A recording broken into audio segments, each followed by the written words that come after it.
वेनाड भूस्खलन रे मृत्युवरण करथिबा डाक्तर विष्णु प्रसाद चिन्नारांकर मृतदेह आज सकाळ 11 केरल भुवनेश्वर अभिमुखे बाहरी केरल सरकार एथिपाई एक स्वतंत्र आंबुलांस जोगाई देइछंती।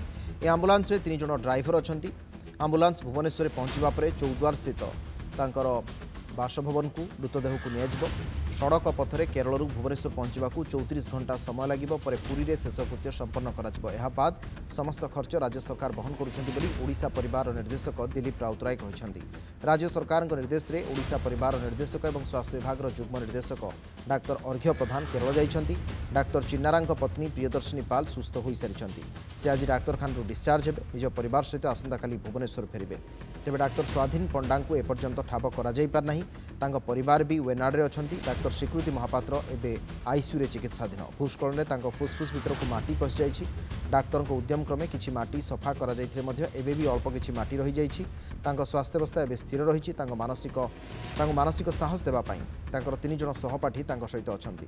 केरल रो एक उच्चस्तरीय टीम भूस्खलन क्षतिग्रस्तक चिकित्सा पई स्वतंत्र एसओपी मध्ये प्रस्तुत करछंती।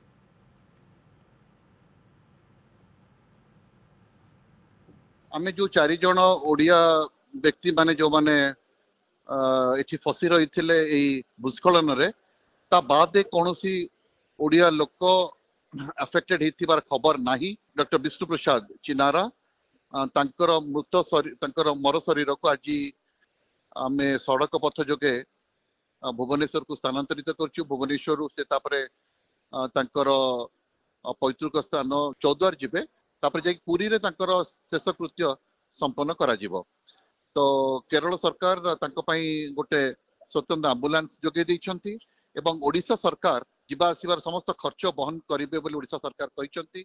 वर्तमान सुधा पाखापाखि 355 जण ऑफिशियली 355 जण निखोज अछंती।